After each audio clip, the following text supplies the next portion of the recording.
Começa agora um programa que traz tudo sobre o livro mais lido em todos os tempos. Apresentamos O Som do Livro.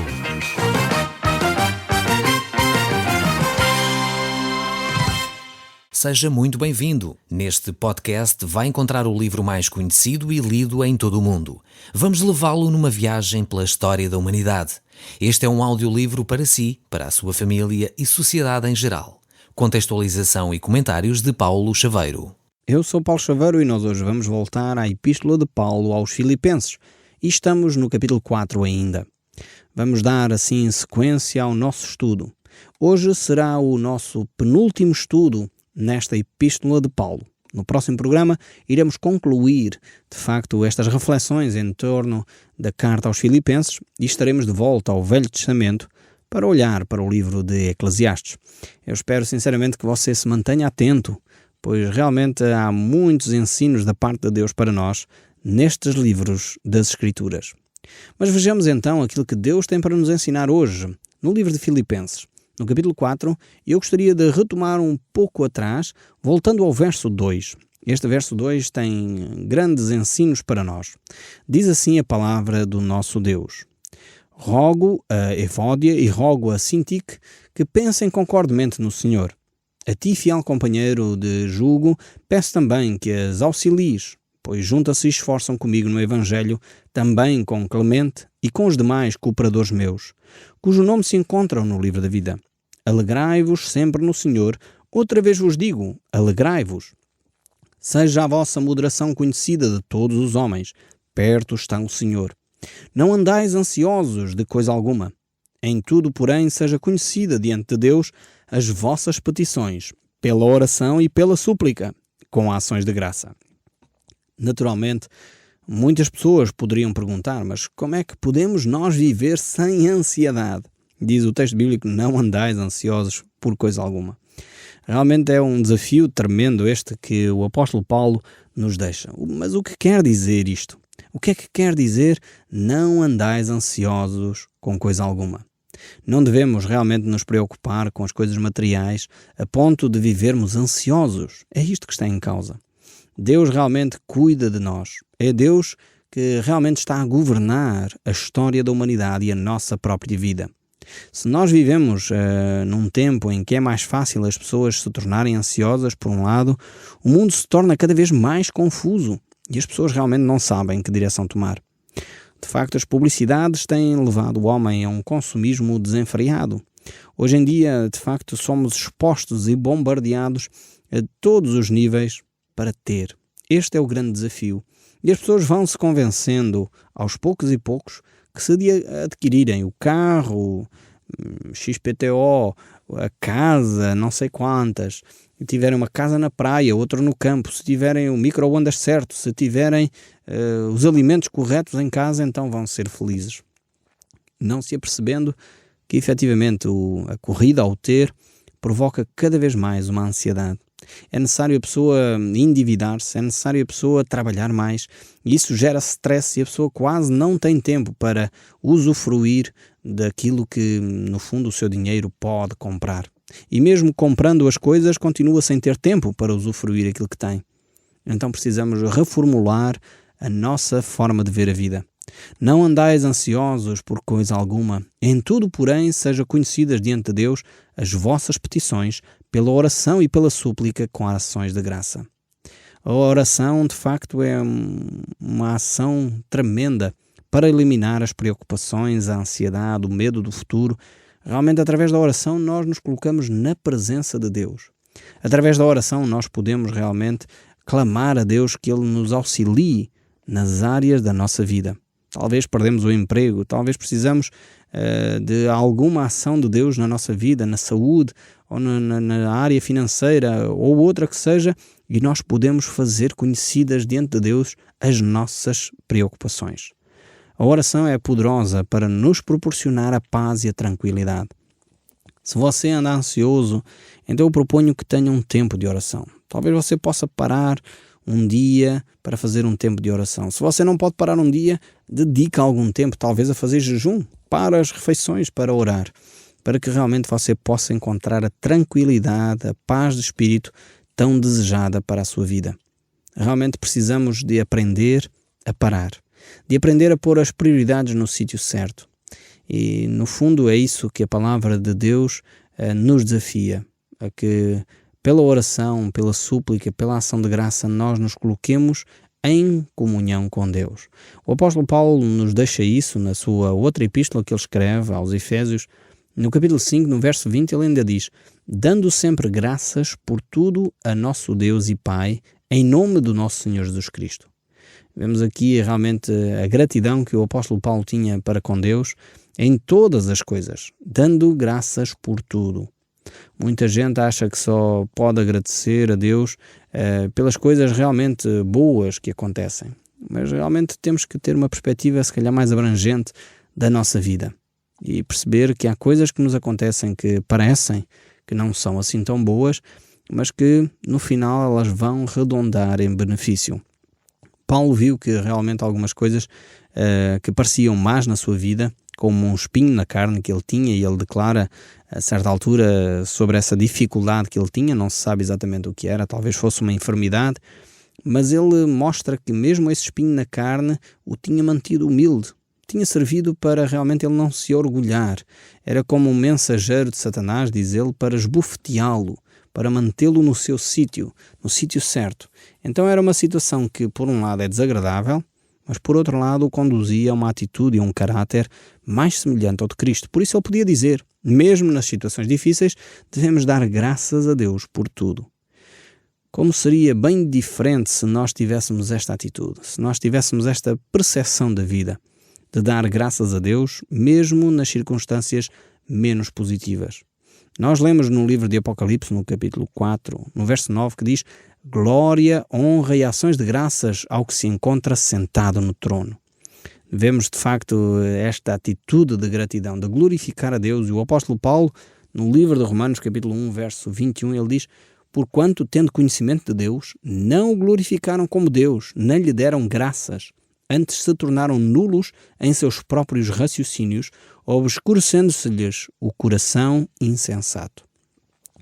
Vejamos que a falta de gratidão é de facto algo que leva a pessoa a afastar-se de Deus. Precisamos começar a mudar a nossa mentalidade, e eu falo por mim em primeiro lugar. Precisamos de começar a perceber que devemos ser mais gratos, devemos estar mais atentos àquilo que Deus nos está a fazer na nossa própria vida, contar no fundo as bênçãos que Deus nos dá e alegrar-nos por aquilo que Ele nos concede. É verdade que se nós olharmos de uma perspectiva sociológica para a Europa e para os países que muitas vezes nós consideramos de terceiro mundo, nós vemos que as pessoas da Europa são muito menos gratas, tendo 2 ou 3 ou 4 ou 5 vezes mais do que aqueles que estão em países chamados de terceiro mundo. As pessoas que muitas vezes não têm nada são as pessoas mais gratas pela vida, pelo facto de terem poucas coisas, como água para beber, como saúde para caminhar e trabalhar. E infelizmente nós aqui na Europa estamos cada vez mais obesos, cada vez mais refilões, cada vez menos gratos, porque efetivamente estamos acomodados e não nos apercebemos e nem temos tempo para contar as coisas boas que Deus nos dá. Então é um desafio que eu deixo consigo, de aprendermos a contar as coisas boas que Deus nos fez. Talvez você queira aderir a este desafio e diariamente começar a perceber o que é que Deus fez de bom na minha vida. Talvez o facto de ter saúde para se levantar. Talvez você pode agradecer a Deus, ainda que às vezes nós consideramos isso quase um dado adquirido, mas agradecer a Deus pelo facto de termos uma cama para dormir, ter cobertores para nos taparmos, termos alimentos para comermos, termos talvez água potável na nossa torneira, termos condições de tomar o nosso banho, termos possibilidade de sair de autocarro ou no nosso carro para o emprego, termos um emprego, termos condições financeiras para termos a nossa própria roupa. E realmente são situações que às vezes nós já tomamos como adquiridas, nem agradecemos a Deus pelo facto de termos o sol que brilha, a chuva que cai. Realmente são coisas que muitas vezes passam desapercebidas. Devemos voltar a aprender a contar as bênçãos que Deus nos tem dado. Voltando aqui ao livro de Filipenses, o apóstolo Paulo continua no verso 7 do capítulo 4 a dizer: e a paz de Deus, que excede todo o entendimento, guardará os vossos corações e as vossas mentes em Cristo Jesus. Aqui temos então a declaração sobre a paz de Deus. Esta paz de Deus que é uma paz maravilhosa que ocupa o nosso coração, que vai para além da nossa compreensão. Por isso vai ser certamente difícil para mim explicar que paz é esta. Esta é uma paz que não é para ser explicada. É uma paz que é para ser vivida. É uma paz que é possível experimentar mesmo a meio de circunstâncias difíceis. Mesmo quando alguém perde um ente querido, esta paz pode inundar o seu coração se você tem um relacionamento com Deus. Mesmo quando todas as coisas desmoronam à sua volta, esta paz pode inundar o seu coração se você tem um relacionamento com Deus. Então esta paz não tem a ver com a ausência de guerra. Esta paz não tem a ver com o termos um bom ou mau governante. Esta paz não tem a ver com a economia do nosso país. Esta paz tem a ver com o relacionamento com Deus. Ela vem do próprio Deus e ela inunda o nosso coração. É por isso que Jesus Cristo nos declarou no Evangelho de São João, no capítulo 14, no verso 27, ele dizia: deixo-vos a minha paz vos dou, não vos dou como o mundo a dá. Não se turbe o vosso coração, nem se atemorize. Ou seja, Jesus está a dizer que a paz que Deus nos concede não é igual à paz do mundo. A paz do mundo é temporária. A paz do mundo tem a ver com as circunstâncias. A paz de Deus é uma paz permanente, que não tem a ver com circunstâncias ou com dificuldades. Antes, pelo contrário, a meio das dificuldades o vosso coração não fique perturbado. E ao meio das dificuldades não fiquem atemorizados. Mantenham a confiança em Deus. Percebam que é de Deus que esta paz depende e não dos homens. Então, por isso que no meio das tribulações, no meio de um mundo hostil, no meio das dificuldades, podemos experimentar esta paz de Deus que excede o entendimento. Então foi esta paz que capacitou o apóstolo Paulo e Silas a cantarem enquanto estavam presos, enquanto estavam na prisão, eles puderam cantar através desta ação de Deus na sua vida. A paz também é interessante que ela é apresentada na carta aos Gálatas, no capítulo 5, no verso 22, como o terceiro elemento que aparece aqui, fruto do Espírito Santo. Então alguém que consegue viver em paz é porque a sua relação com Deus está a dar fruto. É porque o fruto do Espírito Santo está a agir no seu íntimo. Por isso a palavra de Deus diz: mas o fruto do Espírito é amor, alegria, paz. E depois continua a lista. Então vemos que a paz é essencial na nossa relação com Deus. Quem é realmente filho de Deus, quem é nascido de novo, quem tem um relacionamento profundo com Cristo, o Espírito Santo vai começar a agir no seu íntimo, trazendo esta paz de Deus que excede o entendimento. Nós podemos gozar desta paz perfeita, mas só através da pessoa de Deus, só através da palavra de Deus agindo no nosso ser. Quando nós obedecemos à palavra de Deus, mesmo quando as coisas parecem difíceis, aí nós podemos experimentar a paz de Deus. Grande paz têm os que amam a tua lei, diz o salmista no Salmo 119, no versículo 165. Realmente nós podemos experimentar esta paz de Deus quando nós conhecemos mais e mais quem Deus é. O profeta Isaías também diz sobre esta paz: tu, Senhor, conservas em perfeita paz aquele cujo propósito é firme, porque ele confia em ti. Confiai no Senhor perpetuamente, porque o Senhor Deus é a nossa rocha eterna. Então não há uma paz que possa ser fabricada. Esta paz é dada por Deus a todos aqueles que amam a sua palavra, que obedecem à sua palavra e se conduzem de acordo com a vontade de Deus. Por isso mesmo, Jeremias, um outro profeta, falando também sobre a paz de Deus, ele diz: estejam dizendo paz, paz, quando não há paz. Efetivamente, a paz pode ser proclamada por muitas pessoas, mas não pode ser vivida a menos que a pessoa tenha uma relação com Deus. Não é uma paz, como eu já disse, fabricada. É uma paz que só Deus pode dar.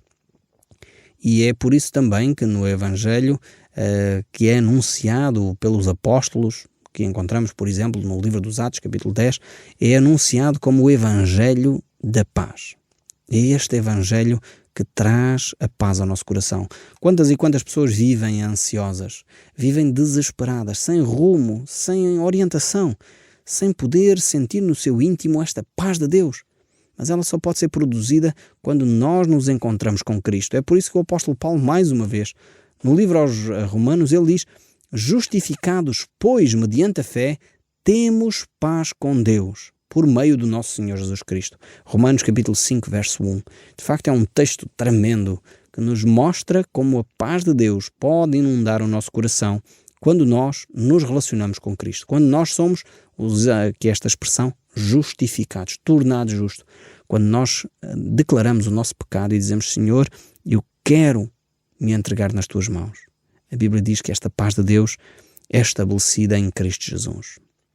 Mas o texto bíblico continua também, ainda no verso 8, voltando aqui à carta aos Filipenses, no capítulo 4, verso 8, diz assim o apóstolo Paulo: finalmente, irmãos, tudo o que é verdadeiro, tudo o que é respeitável, tudo o que é justo, tudo o que é puro, tudo o que é amável, tudo o que é boa fama, se alguma virtude há e se algum louvor existe, seja isto o que ocupe o vosso pensamento. Aqui temos então um grande versículo que pode mudar completamente a nossa vida. Desde há muito tempo que os filósofos tentam compreender a mente humana, tentam determinar quem nós somos. Mas realmente nós precisamos de olhar para aquilo que a Bíblia diz para compreendermos quem realmente nós somos. Alguém disse um dia, e eu achei interessante esta frase, não conheço o autor, mas achei esta frase muito interessante. Ele dizia: vigia os teus pensamentos, pois eles se tornarão em palavras. Vigia as tuas palavras, porque elas se tornarão em ações. Vigia as tuas ações, pois elas se tornarão em atitudes. Vigia as tuas atitudes, pois elas moldarão o teu caráter. Vigia o teu caráter, pois ele determinará o teu destino. Realmente tudo começa na nossa mente, tudo começa nos nossos pensamentos. Por isso é que o apóstolo Paulo nos recomenda a ter uma mente premiada com tudo aquilo que é verdadeiro, respeitável, boa fama, etc. E nós vamos analisar um por um. Ele diz assim, em primeiro lugar, devíamos ter então, já na nossa vida, tudo o que é verdadeiro. Quando nós pensamos somente naquilo que é verdadeiro, excluímos da nossa mente a mentira, a falsidade, a dissimulação, o erro, realmente começamos a renovar a nossa mente. Quando nós percebemos que a mentira tem perna curta, como diz o povo, quando nós percebemos que mais vale caminhar na verdade do que em mentiras, realmente temos muito e muito a ganhar.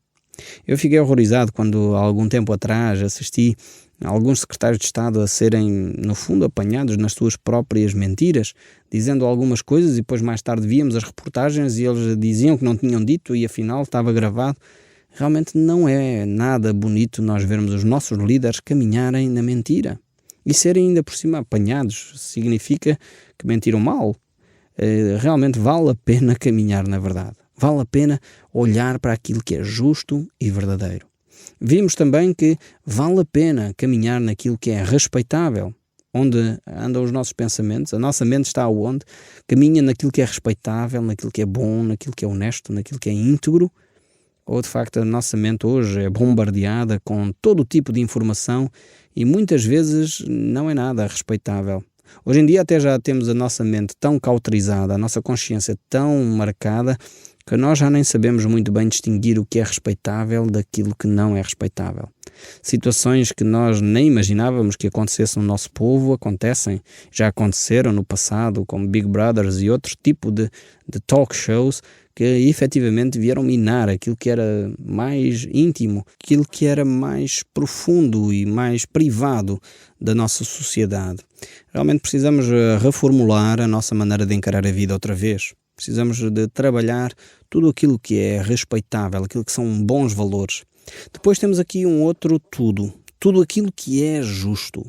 Então vivemos realmente em situações onde precisamos voltar à justiça, voltar àquilo que é equilibrado, àquilo que põe de lado a extorsão, a injustiça, aquilo que é incorreto. Precisamos de orar para que o nosso país se torne cada vez mais justo, mais íntegro, mais equilibrado, para que não haja estas diferenças entre quem tem muito e quem tem pouco, Quem tem muito sendo beneficiado, quem tem pouco sendo prejudicado. Precisamos de fazer as coisas não por causa dos lobbies de influência, mas por causa daquilo que é justo e correto. Depois o apóstolo Paulo ainda nos diz tudo o que é puro. Então realmente precisamos caminhar na pureza. Jesus considera isso como uma grande virtude e ele fala nas bem-aventuranças dizendo: bem-aventurados os puros de coração, os limpos de coração, porque verão a Deus. Realmente esta atitude de pureza nos conduz a uma relação profunda com Deus. E o próprio salmista, no Salmo 119, ele diz: observando conforme a tua palavra guardei no meu coração, para não pecar contra ti. Vemos que a forma como nós podemos guardar puro o nosso coração é observando a palavra de Deus. E isso diz o próprio Salmo 119 também. Como guardará o jovem puro o seu coração, observando segundo a tua palavra. Depois ainda temos tudo o que é amável. Hoje necessitamos retomar este aspecto que tem sido perdido, a amabilidade. Este aspecto da cortesia, de considerar no fundo o outro superior a nós próprios. Hoje perderam-se valores como dar a primazia a alguém mais velho que passa na rua, ajudar aqueles que são necessitados, estas atitudes de abrirmos talvez a porta a uma pessoa de idade ou uma senhora.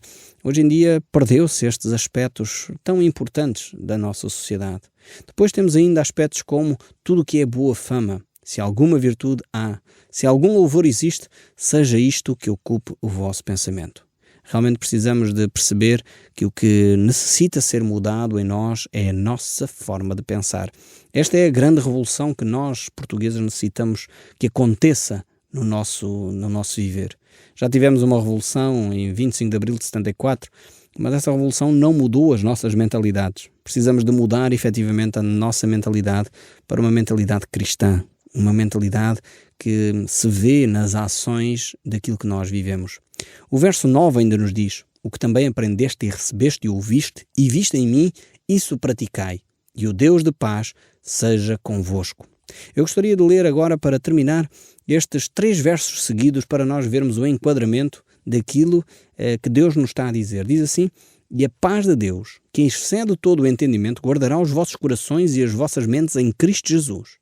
Finalmente, irmãos, tudo o que é verdadeiro, tudo o que é respeitável, tudo o que é justo, tudo o que é puro, tudo o que é amável, tudo o que é de boa fama, se alguma virtude há, se algum louvor existe, seja isto que ocupe o vosso pensamento. O que também aprendeste e recebeste e ouviste de mim, isso praticai, e o Deus de paz seja convosco.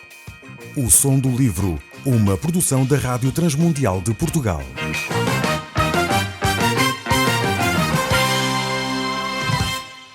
RTM. Conhece todos os nossos programas em rtmportugal.org. Uma produção da Rádio Transmundial de Portugal.